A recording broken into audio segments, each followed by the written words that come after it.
Hello and welcome back to my channel. Let's talk cricket. I know it has been a long time, and we have become once again a champion in Champions Trophy. So it has been quite some time since I have made a video. I was unfortunately sick, so I could not make any video during Champions Trophy. But the great news is IPL 2025 has started over the last weekend, and here we are going to review the IPL 2025 matches and predict them before they start. So let's get started. So IPL, which is 18th edition, has begun in Kolkata over the weekend last week.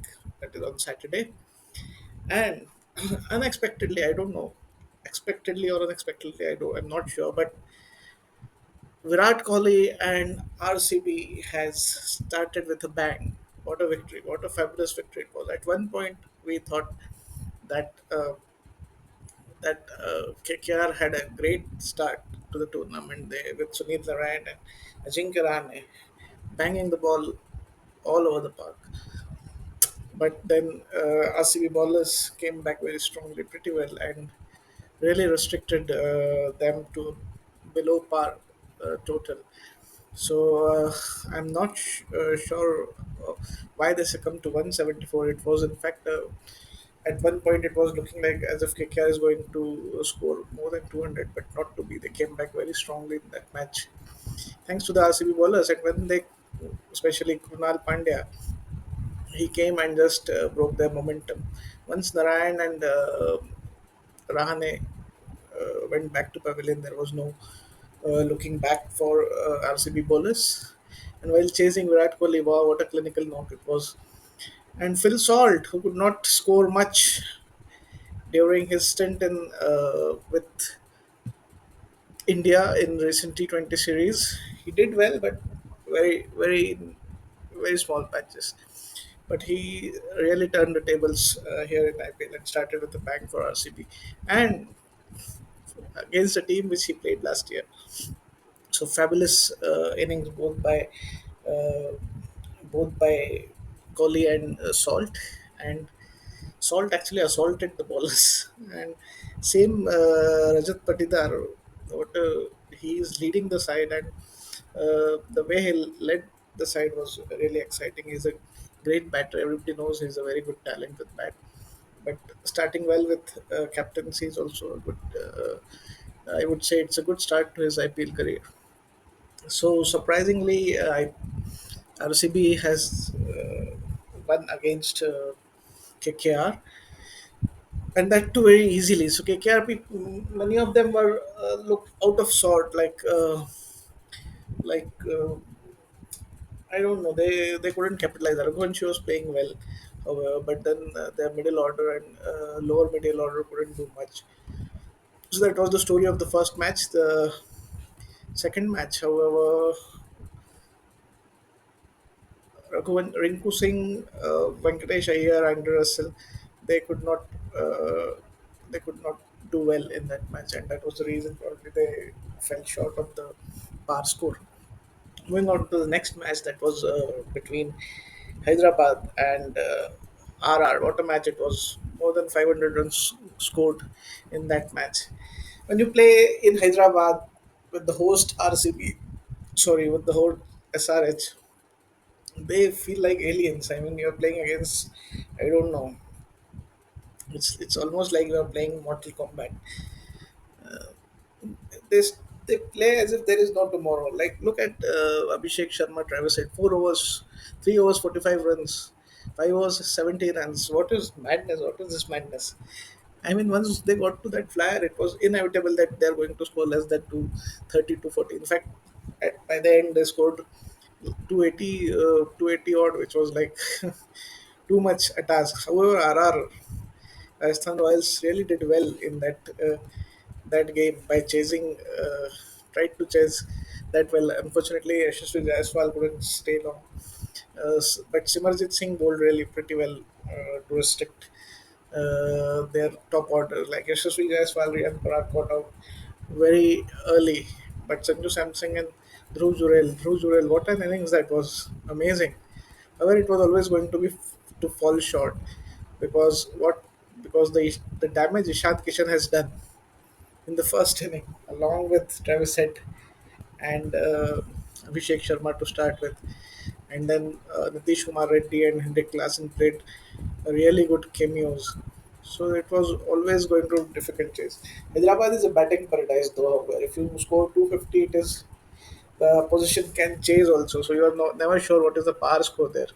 I would say 250 is par, 10 less to the par, maybe 260 is par.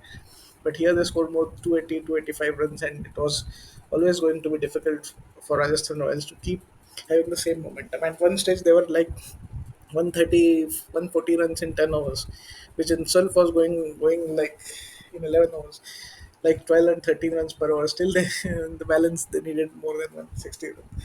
So it was a matter of a wicket, and when Sanju Samsung fell, and then again, very next over, I think Zuzarel also got out, and that was game over for Rajasthan Royals. But they played well. It's the first match, so okay, they will again reassess the situation and how their batters played. Sanju Samsung is not fit enough to keep and captain, so he will be always going to be for first 3 4 matches. I think he will be a substitute super sub for them, opening the batting with the form he is in. I think he did really well along with Jurel. Jurel is a positive thing for them. And Hyderabad, they always look in good touch, irrespective of whatever happens. So the third one was El Clasico, Mumbai Indians versus CSK, and it the match went as per Chennai pitch, how it behaves. Chennai is always a tricky pitch. You never know what is the par score on that track. Sometimes it helps spinners too much. Sometimes it grips the surface. Sometimes it doesn't. So nobody really knows. And Mumbai Indians as a batting group, nobody could actually got more than 35 runs. Not even one batter. So Tilak Verma is, I think, the top scorer with 31. So it's not going to be enough when chasing until in the second innings. So Ruturaj Gaikwad, along with Dhoni and others, really kept the pressure on Rohit Sharma and the young Noor Ahmed. Noor Ahmed did fantastically well along with Khalil Ahmed, of course. Khalil took three, Noor took four. So somehow it looked that it is going to help the spinners, and it did. It did grip a lot in first innings. Second inning, I think Ruturaj Gaikwad played really well. However, Vignesh Pathur should be proud of himself with the debut he had. It was really nice. He bowled really well, got big wickets, and he in fact kept Mumbai in the hunt. Even till 15, 16th over, Mumbai was never out of the game. But eventually, it was not total, which was to be scared of. They were obviously going to get to that 158, 160 marks with Rachin Ravindra. Actually, he looked really matured enough now. He carried the bat, so which was a very positive sign for CSK. He didn't throw it up when the situation was tough. It was overall a good match for CSK. I will think, okay, they had a poor innings with the bat, and that's what they have to control. Once Hardik Pandya comes back to the team, the balance will be much better. I think right now they are missing that balance, and Rohit Sharma getting out of duck is not going to help. None of the batsmen, in fact, got played well. CSK eventually started the tournament with a bang, defeating their classic opponent, fierce opponent, Mumbai Indians convincingly. So that was a great game as well. And then moving on to yesterday's match, that was the showstopper match. I would say LSG versus DC at one stage. It almost looked like DC is nowhere. When they lost three quick wickets, it felt as if they were almost like 7 for 3, and then Akshar Patel got out at 50, then by 65, Duplessis got out. It felt as if they are not going to get to the total. But well, started with Super Giant. I think Mitch Marsh played and Nicholas Pooran really played well.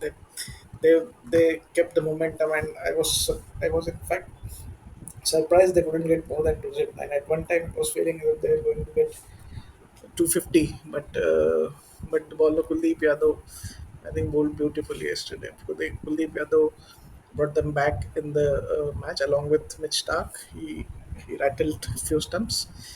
So, though he was expensive, but he did his job. He got three big wickets. Kuldeep Yadav got very good bowling rhythm. He's in looks like in the rhythm, and he bowled beautifully to get those crucial two wickets.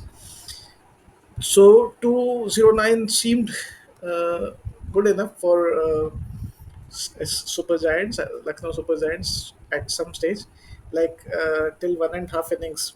For the first three innings, it looked like LSG is not going to lose it, but in the last 10, I think Ashutosh Sharma Justin Stubb started it to basically get the momentum to the inning.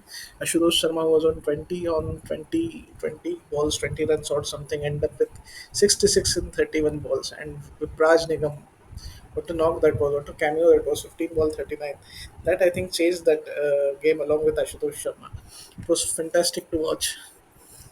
So all this Ashutosh Sharma did this in the previous edition for Punjab. I don't understand why Punjab got did not retain him. Anyways, it was such a fabulous game yesterday that it really kicked off this week of IPL with a bang. So let's see who is going to win this IPL 2025. Any guesses? All guesses are welcome in the comments. For me, I think it is Hyderabad may win this time. Though I think we should keep this guesswork for by next week when we will be able to see all the teams playing a couple of matches or 2 3 matches, and then we will have this guesswork probably. But right now, I think Hyderabad looks very solid team to win this championship. So good to see you all, my friends, back. If you like this channel, do like, share, and subscribe. And I will be more than willing to answer your com- comments, questions if you have.